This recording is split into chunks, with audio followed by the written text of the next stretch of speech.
ازيكم عاملين ايه؟ ومعاكم عبد الرحمن هشام وحلقه جديده من برنامجكم المفضل. واكيد انتم ملاحظين التغيير، جبنا اضاءه زرقاء وبنفسجي، جبنا سمك.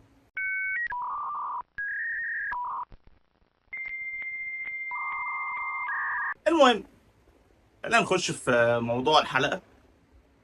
واكيد الدوشه دي هتتشال يعني، عشان حاطط مروحه، الدنيا هنا الرطوبه عاليه جدا في بورسعيد يعني. المهم، آه عايزين نتكلم على الحادثه بتاعت لوكبيت والفيدراليه الامريكيه اللي حصلت من حوالي يومين ثلاثة، ونحكي قد ايه التعامل مع السايبر سيكيورتي او الهاكينج اتنقل نقلة نوعية من ان هو مجرد تعال هكر لي الاكونت بتاع الفيسبوك بتاعي، لدرجة ان انا ممكن اوقع لك بلدك كاملة دلوقتي. ايه اللي حصل؟ شركة اسمها لوك بيت، او يعني مجموعة من الهاكرز اسمها لوك بيت، صحت الصبح قالت لك احنا هنهكر الفيدرالية الامريكية. اعتقد يعني الفيدرالية الامريكية. المهم، بدأوا عملوا هاكينج. لو شفت الكود، حرفيا انت بتتكلم خمس ست سطور.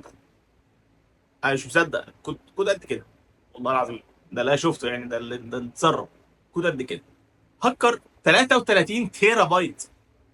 انت مش متخيل الرقم يعني. انت عندك الجيجا وبعديها التيرا.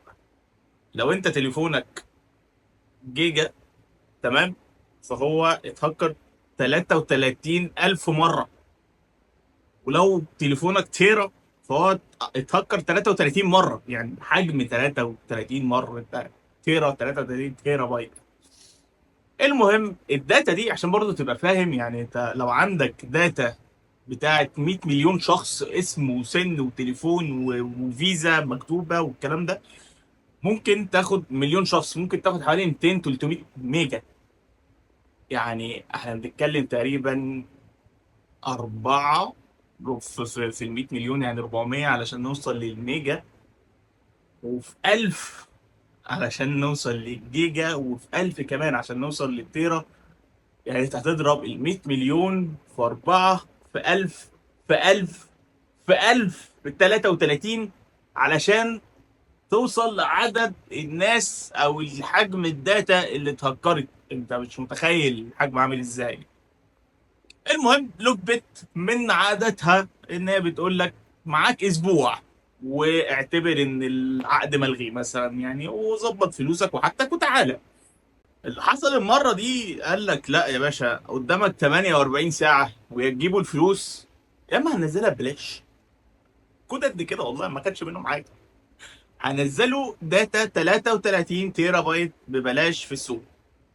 ولو انتوا مش فاهمين حجم الكارثه اللي ممكن تحصل بالنسبه للداتا على النت، الناس اللي فاكره ان يا عم الداتا على النت، لا يا حبيبي، ده كارثه هتحصل. اه، خلينا نشوف. المهم يعني ان المؤسسه الامريكيه بعتت للناس، قالت لهم هنديكم 50,000 دولار. اعتقد ده حجم السيرفر اللي اترفع عليه يعني، مش عارف. فرد عليه رد اكثر منطقيا. لوك بيت ردت عليهم رد اكثر منطقيا، قالت لهم حد يشيل العبيط ده من هنا وهاتوا لنا حد كبير نكلمه. حرفيا قالوا كده يعني، حد ابعدوا العبيط اللي جاي يتفاوض معانا ده، وهاتوا لنا حد نكلمه تاني، عشان احنا نعتبر نفسنا ما سمعناش حاجه. عامة، خلينا نشوف الايام الجايه مخبيه لنا ايه مع لوك بيت وامريكا، واقتصاد اللي ممكن يقع. واعتقد ان هم هيدفعوا كده كده، لان يعني هم مش حمل ان هم ينزلوا الداتا بتاعت تقريبا العالم كله فور فري. تخيل انت تشوف الداتا بتاعتك تتباع ببلاش. مش بتتباع، هي بتتوزع ببلاش.